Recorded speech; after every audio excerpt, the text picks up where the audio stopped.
Assalamualaikum warahmatullahi wabarakatuh. Yang terhormat Bapak Ramlan SEMN selaku dosen mata kuliah Sistem Perencanaan dan Pengendalian Manajemen. Sebelum masuk materi yang akan saya paparkan mengenai sistem perencanaan dan pengendalian manajemen, ada baiknya saya perkenalkan diri saya terlebih dahulu.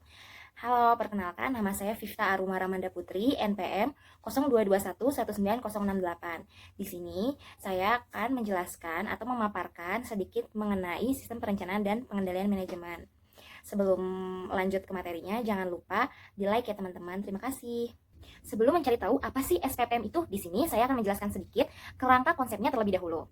Apa sih organisasi itu? Organisasi itu adalah kumpulan orang yang memiliki kompetensi yang berbeda, yang membangun saling ketergantungan di antara mereka untuk mewujudkan tujuan bersama dengan memanfaatkan berbagai sumber daya yang ada dalam organisasi.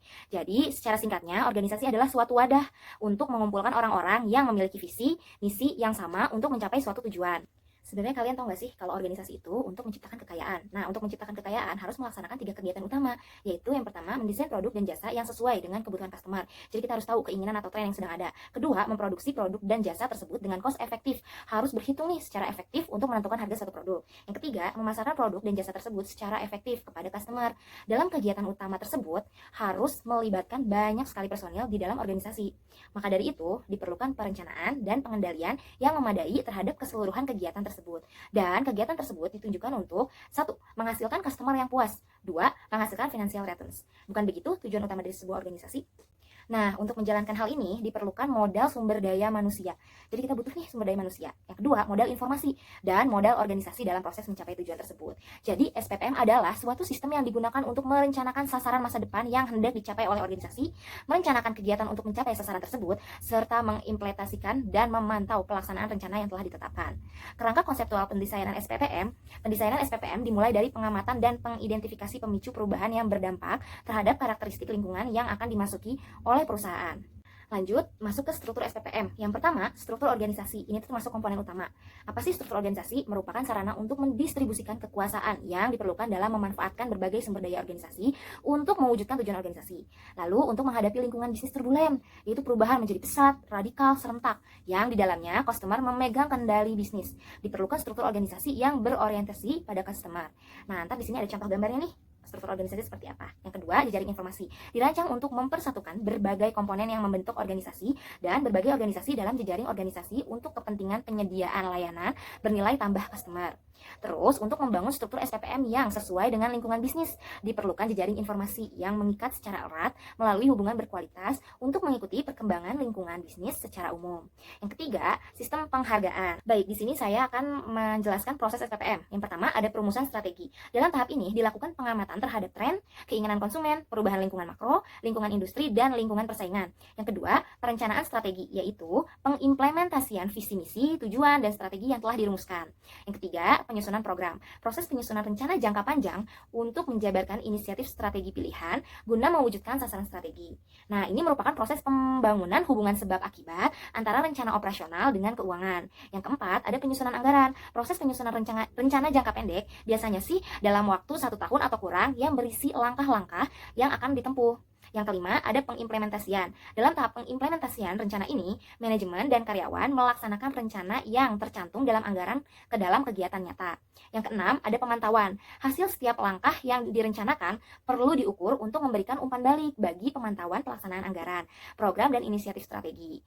Hasil pengimplementasian rencana dan pemantauan juga digunakan untuk memberikan informasi bagi pelaksana tentang seberapa jauh nih target yang telah berhasil dicapai, sasaran strateginya telah berhasil diwujudkan, dan visi organisasi dapat dicapai.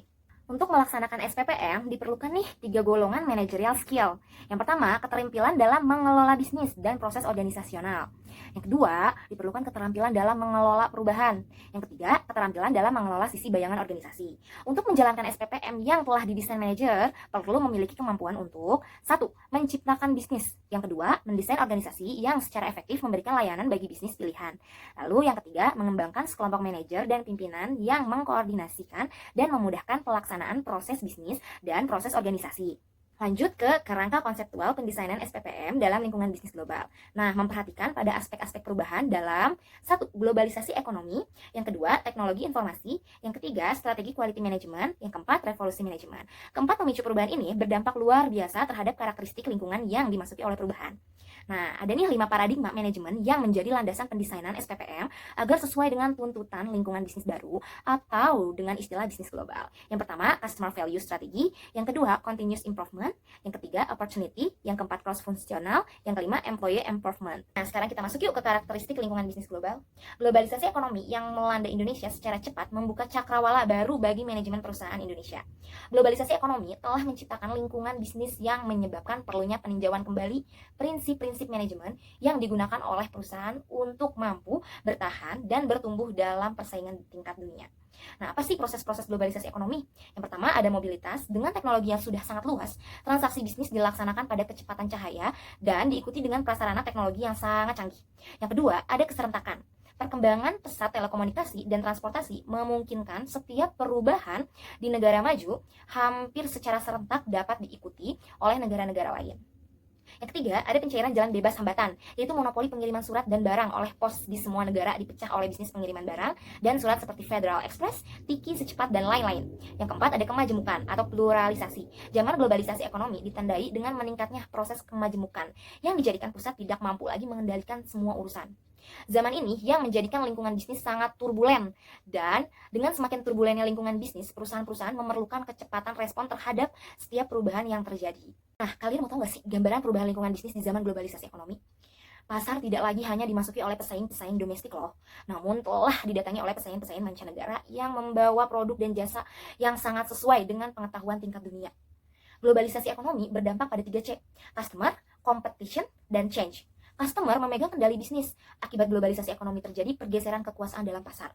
Kompetisi semakin tajam. Globalisasi ekonomi tidak hanya menambah jumlah pesaing di pasar, namun juga menyebabkan bervariasinya persaingan. Logika produser dan logika customer menurut Elizabeth Moss Cantor dalam bukunya yang berjudul World Class Thriving Locally in the Global Economy. Yang pertama, produser berpikir bahwa mereka membuat produk, namun sebenarnya customer berpikir bahwa mereka membeli jasa. Yang kedua, produsen menginginkan untuk memaksimumkan pengembalian atas sumber dana yang mereka miliki. Sedangkan customer memedulikan tentang apakah sumber daya yang digunakan oleh produser untuk memberikan manfaat bagi customer, bukan bagi pemiliknya. Yang ketiga, produser khawatir tentang kekeliruan yang terlihat. Sedangkan customer meninggalkan produser karena kekeliruan yang tidak terlihat. Yang keempat, produser berpikir bahwa teknologi mereka menciptakan produk, sedangkan customer berpikir bahwa kebutuhan mereka lah yang menciptakan produk. Yang kelima, produser mengorganisasikan kegiatan untuk kenyamanan internal mereka. Customer menginginkan kenyamanan mereka yang diutamakan. Nah, ini dia logika produser. Mereka membuat produk, kalau logika customer, mereka yang membeli produk atau jasa. Sekarang, prinsip-prinsip manajemen dalam zaman globalisasi ekonomi telah mengalami perubahan. Yang pertama, pusat tidak lagi berkuasa penuh. Kompetisi dapat datang dari manapun, begitu juga dengan peluang. Organisasi bersaing di pasar global melalui jejaring organisasi yang dibangun antar organisasi perusahaan dari negara yang sama dan dari berbagai negara. Yang kedua, semua perusahaan baik besar maupun kecil menjadi perusahaan global dalam organisasi bisnis mereka. Yang ketiga, perusahaan akan memfokuskan semua struktur dan proses sistem manajemen ke customer. Yang keempat, karena lingkungan bisnis global sangat turbulen sebagai akibat dari kompetisi yang semakin tajam dan perubahan yang telah berubah, posisi kompetitif perusahaan hanya dapat dicapai melalui improvement yang berkelanjutan terhadap sistem dan proses yang digunakan oleh perusahaan untuk menghasilkan value atau nilai bagi customer. Nah, zaman teknologi informasi, sekarang kita hidup di zaman teknologi informasi nih ditandai dengan 5 tren. Yang pertama, tren pergeseran hard automation teknologi ke teknologi informasi. Yang kedua, ada tren pergeseran ke knowledge-based work. Yang ketiga, tren pergeseran ke responsibility-based organization. Yang keempat, perdagangan berjalan melalui jalan raya elektronik. Yang kelima, kekayaan lebih banyak dihasilkan dari human asset daripada financial asset. Dan kekayaan intelektual menjadi kekayaan perusahaan yang paling berharga. Nah, sekarang kita masuk yuk ke kerangka pembentukan mindset. Kalian tahu gak sih mindset itu apa? Mindset adalah sikap mental mapan yang dibentuk melalui pendidikan, pengalaman, dan prasangka. Nah, ini tuh akan dipakai loh sebagai peta mental oleh orang untuk dasar bersikap dan bertindak. Nah, ada 3 komponen pokok nih dari mindset. Yang pertama, paradigma, cara yang digunakan oleh seseorang di dalam memandang sesuatu. Yang kedua, ada keyakinan dasar, kepercayaan yang dilekatkan oleh seseorang terhadap sesuatu. Yang ketiga, nilai dasar, yaitu sikap sifat dan karakteristik yang dijunjung tinggi oleh seseorang, sehingga berdasarkan nilai-nilai tersebut, tindakan seseorang dipandu dan tindakan seseorang sangat ditentukan oleh cara pandang orang tersebut terhadap sesuatu. Nah, ada 3 kemungkinan yang timbul apabila mindset tidak sejalan nih dengan organisasi. Yang pertama, akan melaksanakan setengah hati atau bahkan tanpa hati. Yang kedua, memerlukan pengawasan dari orang lain untuk memastikan bahwa tindakan yang dilaksanakan berdasarkan mindset yang semestinya atau tidak. Yang ketiga, dapat melakukan sabotase karena ketidaksesuaian antara mindsetnya dengan yang semestinya yang diperlukan untuk melaksanakan tindakan. Sekarang kita masuk yuk ke materi Customer Value Mindset. Dalam bahasa Jepang, customer disebut Okyakusuma yang artinya sama dengan customer itu sendiri dan tamu yang terhormat. Dalam lingkungan bisnis sekarang, customer mendambakan perlakuan istimewa sebagai layaknya seorang tamu atau raja. Mereka sekarang mendapatkannya dengan mudah. Nah, customer sendiri adalah siapa saja yang menggunakan hasil pekerjaan seseorang atau suatu tim. Definisi ini mengandung arti bahwa customer dapat bersifat internal, yaitu proses pembuatan produk dan penyediaan jasa merupakan suatu rangkaian rantai customer. Ini merupakan tahap proses menghasilkan keluaran yang akan ditransfer ke berikutnya, bertindak sebagai customer. Sedangkan proses sebelumnya bertindak sebagai pemasok. Maupun eksternal, disebut dengan customer akhir, dipandang dari sudut organisasi. Pandangan perusahaan terhadap customer tuh apa aja sih? Yang pertama, customer adalah orang yang paling penting dalam kantor kita, baik datang sendiri maupun melalui surat. Kedua, customer tidak tergantung kepada kita, tapi sebenarnya kita loh yang ketergantungan terhadap mereka. Yang ketiga, customer bukan merupakan gangguan bagi pekerjaan kita. Ia adalah tujuan pekerjaan kita. Yang keempat, customer bukan orang yang menjadi tumbahan bantahan kita. Tidak ada orang yang dapat memenangkan pembantahan dengan customer. Yang kelima, customer adalah orang yang membawa keinginannya kepada kita. Nah, tugas kita adalah menangani keinginannya secara menguntungkan, baik untuknya maupun untuk kita. Selanjutnya, paradigma customer value strategi dalam manajemen tradisional. Produsen produk dan jasa berpandangan bahwa kelangsungan hidup perkembangan organisasi ditentukan dalam memproduksi dan menyediakan produk dan jasa. Terlepas dari apakah produk tersebut menghasilkan manfaat bagi customer atau tidak. Oleh karena itu, di masa lalu seringkali kita mendengar ungkapan bahwa kami menjual apa yang dapat kami buat. Dalam manajemen kontemporer, paradigma customer value strategi memandang bahwa suatu organisasi akan dapat mempertahankan kelangsungan hidup dan memiliki kesempatan untuk bertumbuh. Jika organisasi tersebut mampu memproduksi dan menyediakan produk dan jasa yang menghasilkan value bagi customer, jadi ungkapan yang dipakai berubah menjadi kami membuat apa yang dibutuhkan oleh customer. Di dalam lingkungan bisnis yang di dalamnya customer memegang kendali bisnis, organisasi akan berhasil mempertahankan kehidupan bisnis dan meningkatkan laba bagi perusahaan bila 1. Mendesain produk dan jasa yang menghasilkan value atau nilai bagi customer. Yang kedua, memproduksi produk dan jasa tersebut serta mendistribusikannya ke customer dengan proses operasi cost efektif. Yang ketiga, memasarkan dan menjual produk dan jasa tersebut secara efektif kepada customer. Proses pemanfaatan produk. Ini tuh dimulai dari usaha mencari final produk yang dibutuhkan oleh customer. Jadi kita tuh kayak harus cari tahu gitu loh keinginan customer itu apa. Produk dapat dicari melalui customer secara fisik di pasar atau melalui informasi. Tahap berikutnya adalah pemerolehan atau minat untuk pembeli. Proses pemerolehan produk oleh customer terdiri dari 3 proses. Yang pertama, pemesanan. Ini tuh dilayani oleh produsen melalui prosedur order penjualan. Yang kedua, penerimaan barang. Yang ketiga, pembayaran, yaitu proses penagihan. Keyakinan dasar untuk mewujudkan paradigma customer value. Yang pertama, bisnis merupakan suatu mata rantai yang menghubungkan pemasok dengan customer. Yang kedua, customer merupakan tujuan pekerjaan. Yang ketiga, sukses merupakan hasil paradigma customer value untuk membentuk perilaku bisnis yang sesuai dengan lingkungan bisnis kompetisi globalisasi. Nah, untuk mewujudkan paradigma customer value, perlu ditanamkan personal values yang cocok dengan paradigma tersebut.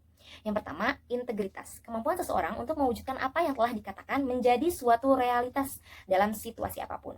Orang yang tidak berintegritas hanya mampu mewujudkan apa yang telah dikatakan, terbatas yang dipandang menguntungkan baginya. Yang kedua, kerendahan hati. Merupakan sikap mental yang mampu menerima seseorang atau sesuatu. Kerendahan hati ini menjadikan orang menempatkan pada posisi mampu menerima setiap kelainan dalam berhubungan dengan customer. Yang ketiga, ada kesediaan untuk melayani. Salah satu personal value yang perlu dimiliki setiap anggota organisasi adalah kesediaan untuk melayani. Jika setiap organisasi ringan hati untuk memberikan layanan kepada customer, maka customer akan merasa diperdulikan oleh organisasi. Jadi, SPPM dibangun berdasarkan mindset yang sesuai dengan lingkungan bisnis global. Customer value mindset berdampak besar terhadap SPPM. Struktur SPPM difokuskan ke customer, proses SPPM juga difokuskan memuaskan kebutuhan customer. Sekarang kita masuk yuk ke struktur organisasi. Struktur SPPM harus didesain berdasarkan mindset yang secara akurat menggambarkan lingkungan bisnis yang dimasuki oleh organisasi. Karakteristik lingkungan bisnis akan menentukan mindset, dan mindset ini merupakan landasan yang paling penting untuk mendesain struktur sistem yang sesuai dengan lingkungan bisnis tersebut. Adapun dua pendekatan yang digunakan oleh masyarakat untuk mengorganisasikan modal manusia. Yang pertama, pendekatan fungsional hierarkis atau functional hierarchical approach. Pendekatan ini membagi pekerjaan ke dalam tugas-tugas terpisah, berurutan dan sempit, serta mengelompokkan kembali berbagai tugas terpisah tersebut ke dalam departemen. Organisasi dibagi ke dalam fungsi-fungsi atau unit terspesialisasi. Setiap orang melapor dan bertanggung jawab ke seorang atasan yang telah ditetapkan. Sistem koordinasi dan pengendalian dilakukan dengan menyalurkan informasi ke atas dalam hierarki organisasi ke tangan pengambil keputusan yang diharapkan dapat menjamin bahwa semua bagian yang tersentralisasi sesuai satu dengan lainnya dalam pencapaian tujuan organisasi.